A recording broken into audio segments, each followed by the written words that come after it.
राधे राधे। हरे कृष्णा। कैसे हो आप सभी लोग? आशा करती हूँ आप सभी परम मंगल में हो गए, स्वस्थ हो गए, अच्छे हो गए। सबसे पहले आप सभी को आने वाली निर्जला एकादशी की अनंत और अनंत शुभकामना। इसको भीमसेनी एकादशी के नाम से भी संबोधित किया जाता है। निर्जला एकादशी जो होती है ना बच्चों, वो बहुत पावरफुल एकादशी है। जब लोग मुझसे पूछते हैं कि हमें एकादशी का व्रत प्रारंभ करना है, एकादशी का व्रत प्रारंभ करना है, मैं सबसे पहला ऑप्शन आपको निर्जला एकादशी ही देती हूँ। क्योंकि अगर आपने एक व्रत कर लिया, तो इस साल तो 26 एकादशी आई है क्योंकि अधिक मास था, वैसे 24 एकादशी आती है, लेकिन जिस वर्ष अधिक मास होता है उस वर्ष 26 एकादशी आती है। इस साल अधिक मास था तो 2 एकादशी ज्यादा आई है। एक का नाम परमा था, एक का नाम पद्मनी एकादशी था। तो इस साल अगर आप निर्जला एकादशी का व्रत कर लेते हो तो महाराज आपको 26 एकादशी का रखने का व्रत प्राप्त हो जाता है। इतनी पावरफुल एकादशी ये वाली बोली जाती है। निर्जला एकादशी आप लोगों को पता है कि 25 तारीख को निर्जला एकादशी बनाई जा रही है, क्योंकि निर्जला एकादशी का जो प्रारंभ हो रहा है ना, वो 24 तारीख को दोपहर को 2 बजे के आसपास हो रहा है। ठीक है। वहीं पे निर्जला एकादशी का जो विश्राम हो रहा है वो 25 तारीख को शाम को 4:30 बजे के आसपास हो रहा है। तो भैया 24 तारीख को भी चावल नहीं खाने हैं।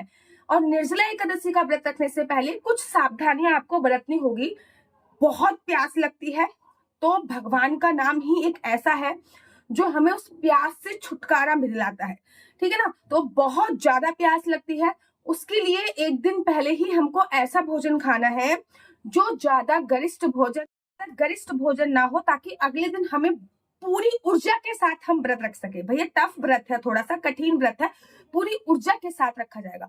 25 तारीख को एकादशी का व्रत रखा जा रहा है और 25 तारीख बहुत अच्छी एकादशी होती है। 25 तारीख को ही हम लोग एकादशी का व्रत रखेंगे। एकादशी का व्रत रखने से पहले आप लोगों को एकादशी से एक दिन पहले, जिसको दसवीं तिथि बोलती है, उसमें कुछ नियमों का पालन करना चाहिए। देखो, एक तो बहुत इंपॉर्टेंट तिथि है, एक तो एकादशी, वो तो है ही है। ऊपर से वो पड़ रही है गुरुवार वाले दिन, जिसको थर्सडे बोलते हैं, बृहस्पतिवार बोलते हैं, ठीक है ना, वीरवार बोलते हैं। आपके उधर क्या बोलते हैं आप मुझे कमेंट्स करके जरूर बताइए। तो अगर वीरवार वाले दिन एकादशी पड़ जाए तो ये अपने आप में ही सर्वोत्तम बोली जाती है, क्योंकि थर्सडे का जो दिन होता है वो भगवान विष्णु को ही डेडिकेट होता है। तो निर्जला एकादशी आप लोगों की 25 तारीख को पड़ रही है। एकादशी से एक दिन पहले आपको दसवीं तिथि के नियमों का पालन करना होगा। दसवीं तिथि के क्या क्या नियम है देखो। एकादशी का जो व्रत होता है ना, वो त्रिदिवसीय व्रत की श्रेणी में आता है। 3 दिन तक व्रत नहीं होता। 3 दिन तक व्रत के कुछ नियम होते हैं जो हमें उनका पालन करना होता है। अच्छा, व्रत के क्या क्या नियम है? एकादशी से एक दिन पहले की जो तिथि होती है उसको दसवीं तिथि बोलते हैं। एकादशी से एक दिन बाद की जो तिथि होती है उसको द्वादशी तिथि बोलते हैं। अब दसवीं तिथि के पहले नियम बताती हूँ। जैसे कि मैंने आपको बोला कि दसवीं तिथि पे, अर्थात 24 तारीख को दसवीं तिथि होगी। एकादशी जो तिथि प्रारंभ हो रही है वो 2 बजे से हो रही है। तो भैया मैं तो शाम को भोजन नहीं करती हूँ, और मैं आप लोगों को भी मना करती हूँ कि शाम को भोजन ना करो। हाँ, सुबह भोजन कर सकते हो, कोई परेशानी नहीं है। लेकिन अगर आप लोग शाम को भी भोजन कर रहे हो तो एटलीस्ट 4 बजे से एकादशी तिथि प्रारंभ है। चावल का उपयोग तो बिल्कुल भी नहीं करना है। लहसुन प्याज एटलीस्ट दसवीं तिथि पे तो त्याग ही दो। अब लोग कहते हैं दीदी हमारे घर पे लहसुन, बिना लहसुन प्याज का खाना, आप अपने लिए एक मीठा पराठा बना लीजिए, वो खा लीजिए। ठीक है ना। हमारे श्रीधाम वृंदावन के प्रमुख संत हैं राजेंद्र दास जी महाराज। वो कहते हैं कि 1 महीने के अंदर अगर किसी की मृत्यु हो जाती है तो उसने लहसुन प्याज खा रखा, फॉर एग्जाम्पल मैंने लहसुन प्याज खाया है और 1 महीने के अंदर मेरी मृत्यु हो जाती है, तो मैं 100% नरकगामी होती हूँ, क्योंकि लहसुन प्याज का असर 1 महीने तक हमारे शरीर में रहता ही रहता है। तो राजेंद्र दास जी महाराज बोलते हैं कि 1 महीने तक लहसुन प्याज का असर रहता है। आप देखोगे ना, पायलट जो होते हैं उनको 48 घंटे पहले लहसुन प्याज बंद कर दिया जाता है। तो एक दिन पहले तो आप बंद कर सकते हो ना कि भैया दसवीं तिथि से हम लहसुन प्याज नहीं खाएंगे, दसवीं तिथि से हम ऐसा खाना खाएंगे जो सात्विक हो। तो दसवीं तिथि पे लहसुन प्याज नहीं खाना, चावल नहीं खाने हैं, सूर्यास्त के बाद भोजन नहीं खाना है। दसवीं तिथि पे ना बड़े सारे लोग जो होते हैं दसवीं तिथि पे मसूर की दाल खा लेते हैं, नहीं खानी होती है। मसूर की दाल की उत्पत्ति कैसे हुई थी जानना चाहते हो तो कमेंट्स करो, मैं उसकी बात वीडियो। आपको मूली नहीं खानी है, आपको बैगन नहीं खाना, आपको गाजर नहीं खाना, ये दसवीं तिथि के नियम होते हैं। दसवीं तिथि पे संपूर्ण ब्रह्मचर्या का पालन करना होता है।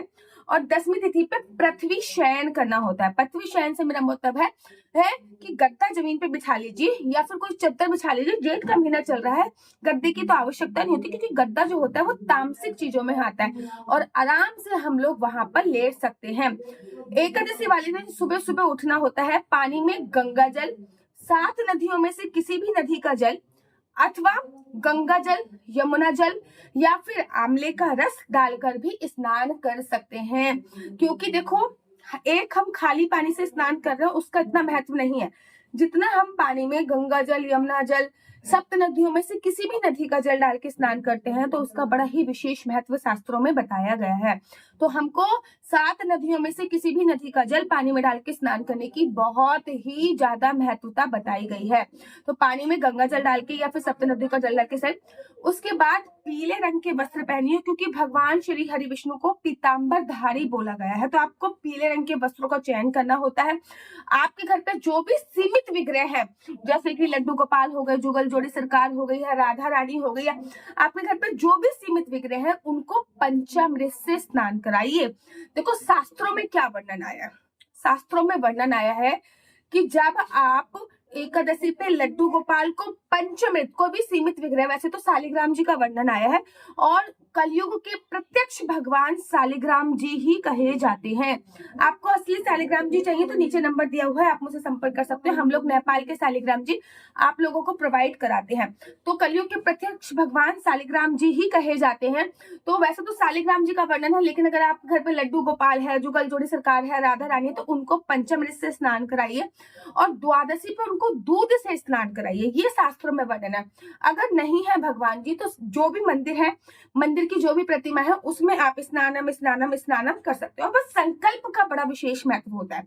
अब आपने संकल्प लिया, संकल्प में वैसे तो देखो चावल से संकल्प लिया जाता है, लेकिन एकादशी वाले दिन मैं चावल का उपयोग नहीं करवाती, मैं सुपारी और 1 या 2 का सिक्के का उपयोग कराती हूँ। सुपारी ले लो, 1 या 2 का सिक्का ले लो, लौंग ले लो, इलायची ले लो, काले तिल ले लो, सफेद तिल ले लो। इसमें से जो आवश्यक होती है वो सुपारी होती है, ठीक है ना। तो सुपारी लेकर आपको ओम श्री विष्णु श्री विष्णु श्री विष्णु, मेरा नाम आशु चौहान है, मेरा गोत्र केम लक्ष्य है, मेरा निवास स्थान श्रीधाम वृंदावन है। आज मैं पूरी विधि विधान से निर्जला एकादशी का व्रत कर रही हूँ। अब आपको ये व्रत जैसे भी करना है, पूरे दिन निर्जला करना है तो निर्जला बोलिए, फलाहार खा के करना है तो फलाहार करिए। याद रखिए, जैसा आपने संकल्प ले लिया एक बार, व्रत आपको वैसा ही रखना पड़ेगा। नहीं तो आप सिंपली संकल्प लीजिए कि जब तक मुझसे निर्जला रहा जाएगा मैं तब तक निर्जला रहूंगी, और जब मेरे से निर्जला नहीं रहा जाएगा मैं अपना जल ग्रहण कर लूंगी, ठीक है ना। अगर आपने एक बार बोल दिया कि मैं 24 घंटे तक निर्जला एकादशी का व्रत रखूंगी, तो आपको 24 घंटे तक निर्जला ही रहना पड़ेगा। इस बात को आपको ध्यान देना है।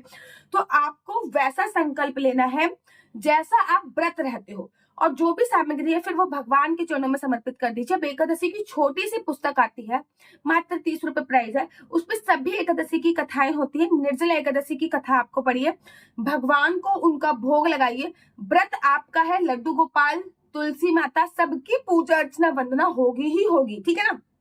उसके तत्पश्चात आरती कीजिए। आपका जो भी सीमित विग्रह है, लड्डू गोपाल है, शालिग्राम जी है, उनको तुलसी माता के पास लेके आइए, तुलसी माता पे विराजमान करिए। उसके बाद तुलसी माता की परिक्रमा करिए। निर्जला एकादशी है, बड़ी एकादशी है, कम से कम 108 परिक्रमा तो तुलसी माता की करनी बनती ही है।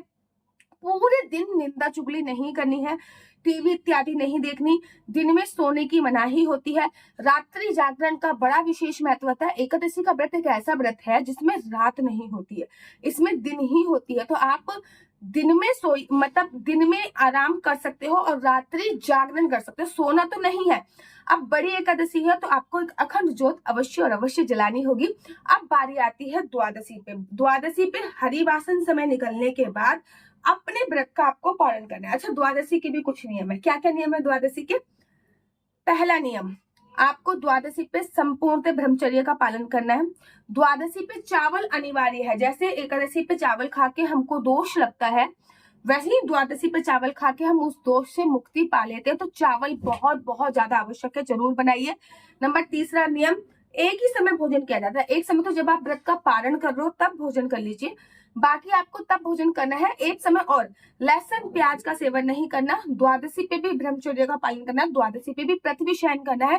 हरिवासन समय खत्म होने के बाद आपको अपने व्रत का पारण करना है। तो मेरा नंबर आपका नीचे स्क्रीन पे दिख रहा होगा, मेरा नंबर है 4 बार 9 20 25 65। आई रिपीट अगेन, 4 बार 9 20 25 65। आपका बच्चा जॉब करेगा या बिजनेस करेगा, बिजनेस करेगा तो किस फील्ड में बिजनेस करेगा, जॉब करेगा तो किस सेक्टर में जॉब करेगा, क्या है आपके बच्चे का लकी नंबर, क्या है आपके बच्चे का लकी कलर, क्या कुंडली में राजयोग है या नहीं, कुंडली में संतान प्राप्ति का योग है या नहीं, सभी जानकारी आप मेरे से कुंडली के माध्यम से प्राप्त कर सकते हैं।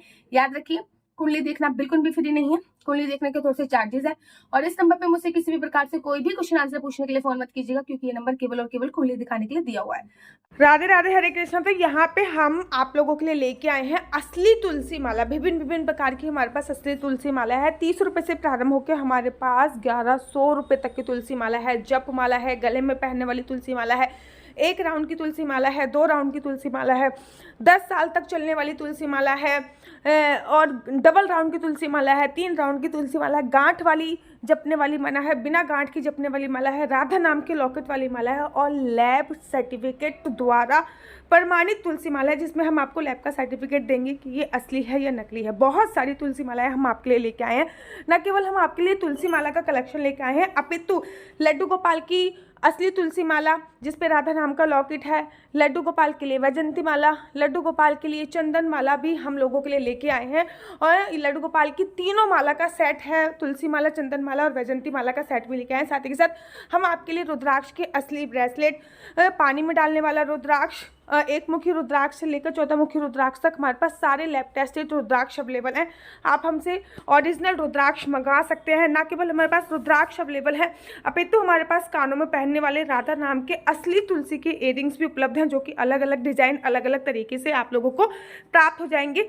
ये राधा नाम के असली तुलसी के कानों के इयरिंग्स हैं, और इसमें बहुत सारी वैरायटी हमारे पास उपलब्ध हैं। आप जल्दी से जो नीचे नंबर दिया गया है उस पर संपर्क करके अपनी चॉइस से कोई भी राधा नाम के इयरिंग्स अपने लिए ले सकते हैं। उनके प्राइस बहुत ही सस्ते हैं। 150 रुपये से फ्री हो 150 रुपये से स्टार्ट होकर मात्र 200 रुपये तक है। और ये है राधा रानी और भगवान श्री कृष्ण जी के चरण, जो आपको अपने मंदिर में जरूर और विभिन्न प्रकार की अलग अलग तुलसी मालाएं आप लोगों के लिए उपलब्ध है। 30 रुपये से प्रारंभ होकर 1300 रुपये तक की तुलसी मालाएं आप लोगों के लिए उपलब्ध है।